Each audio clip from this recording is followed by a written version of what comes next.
Hello friends, I am Himlata Gautam. Welcome to all students. Let's teach now. Today it is the topic of Stanford Binet scale. तो friend आज मैं आपको Stanford बिने scale के बारे में बताऊंगी। इसके बारे में बताने से पहले मैं सभी स्टूडेंट से ये रिक्वेस्ट करूंगी, यदि किसी भी स्टूडेंट ने मेरी पहली वीडियो को वॉच नहीं किया है तो फ्रेंड प्लीज प्लेलिस्ट में जाकर के मेरी वीडियो को वॉच कर सकते हो। तो फ्रेंड अब मैं आपको स्टैनफोर्ड बिने स्केल के बारे में बता रही हूँ। बिने की कमियों को दूर करने के लिए लंदन में डॉक्टर रेसिल वर्ट तथा अमेरिका में स्टैनफोर्ड विश्वविद्यालय में मनोवैज्ञानिक के प्रोफेसर सन 1916 ईस्वी में महत्वपूर्ण संशोधन किया और इस संशोधन के रूप को हम स्टैनफोर्ड बिने स्केल के नाम से जानते हैं। तो फ्रेंड बिने की कमियों को दूर करने के लिए लंदन में डॉक्टर रेसिल वर्ट, अमेरिका में स्टैनफोर्ड विश्वविद्यालय मनोविज्ञान के प्रोफेसर थे और इन्होंने 1916 ईस्वी में एक महत्वपूर्ण संशोधन किया और इस संशोधन को स्टैन बिने स्केल के नाम से जाना जाता है और यह स्केल 2 से 14 वर्ष के बालकों के लिए निर्धारित किया गया है और एमएल टर्मन ने बिनेट स्केल का परिवर्तन किया और बिने की परीक्षाओं को अमेरिका के बालकों पर प्रस्तुत करने के लिए कुछ विद्वानों ने भी संशोधन किया था। यह संशोधन 1916 ईस्वी में प्रोफेसर टर्मन महोदय ने किया था। तो बुद्धि परीक्षण में कुछ दोष निकले और उसका पहला संशोधन किया तो बिने की बुद्धि परीक्षण में क्या निकले, कुछ दोष निकले, तभी तो टर्मन ने क्या किया था, इसका परीक्षण किया था। ठीक है, तो फ्रेंड अब मैं आपको इसकी कैरेक्टरिस्टिक्स बता रही हूँ, विशेषताएं बता रही हूँ। विशेषताएं 3 से 10 वर्ष के बालकों के लिए 6 प्रश्न थे, 2 वर्ष के बालकों के लिए 8 प्रश्न थे और 14, 16 और 18 वर्ष के बालकों के लिए 6 प्रश्न थे या 6 क्वेश्चन थे। 13 वर्ष के बालकों के लिए कोई प्रश्न नहीं था।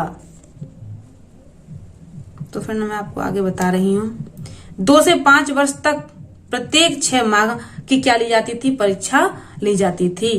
तो 2 से 5 वर्ष तक प्रत्येक 6 माह की परीक्षा ली जाती थी, 6 महीने में परीक्षा ले ली जाती थी। तो फ्रेंड ये परीक्षाएं कैसे कैसे ली जाती थी, 5 वर्ष के बाद या 1 वर्ष में परीक्षा ले ली जाती थी और 2 वर्ष के बाद, 3 वर्ष के बाद, 3.5 वर्ष के बाद, ठीक है, 5 वर्ष के बाद ले ली जाती थी। तो फ्रेंड अब मैं आपको आगे बता रही हूँ। इसमें आईक्यू के प्रत्येक को सर्वप्रथम शामिल किया गया था या किया गया है और इस परीक्षण के प्रत्येक भाग में 6 क्वेश्चन हैं और विभिन्न आयु के बालकों के लिए प्रत्येक प्रश्न के लिए मानसिक आयु निश्चित की गई है। तो सबसे पहले मैंने आपको बताया था कि मानसिक आयु का ही पता लगाया जाता है और इसमें धीमे धीमे संशोधन किए गए। तो फ्रेंड इसका प्रथम संशोधन 1916 ईस्वी में किया गया था, ठीक है, और फ्रेंड्स का द्वितीय संशोधन 1937 ईस्वी में टर्मन ने किया था और यह परीक्षण अशाब्दिक है और इसमें प्राणों की बुद्धि को मापने के लिए 129 पद हैं और इस परीक्षण का संशोधन तृतीय संशोधन 1960 ईस्वी में किया गया है। यह 1960 ईस्वी में किया गया था और इस परीक्षण का संशोधन या तृतीय संशोधन 1960 ईस्वी में किया गया था। चतुर्थ संशोधन 1980 ईस्वी में या 1985 ईस्वी में किया गया था। पंचम संशोधन था या इसका 5वां संशोधन था फ्रेंड तो 2003 में किया गया था। स्टैनफोर्ड बिने स्केल को शॉर्ट में हम कहते हैं SV5 के नाम से इसको जाना जाता है। तो यह संशोधन एकांश अनुक्रिया सिद्धांत पर आधारित था। किस पर? एकांश अनुक्रिया सिद्धांत पर आधारित है ना, आइटम रेस्पॉन्स थ्योरी। इसमें 5 कारणों को शामिल किया गया है और इसका प्रयोग 2 से 55 साल व उससे भी अधिक आयु के व्यक्तियों की बुद्धि की माप के लिए किया जाता है। तो फ्रेंड मैंने आपके लिए क्लियर किया है, लेकिन फ्रेंड मैं आपको अगली वीडियो में इससे भी एकदम एक एक वर्ड क्लियर कर दूंगी, जिससे कि आपको बिल्कुल भी परेशानी नहीं आएगी। स्टैनफोर्ड वीने में अंक गणित के प्रश्न हल करने के लिए भी रखे गए हैं। जैसे हमारा स्टैनफोर्ड वीने है, इसने क्या किया है कि इसने अंक गणित के प्रश्नों को भी हल करने के लिए रखा है।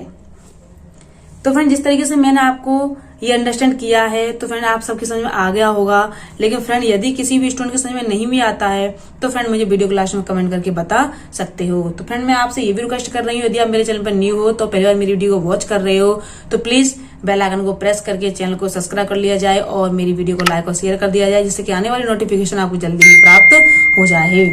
Thank you watching for my video.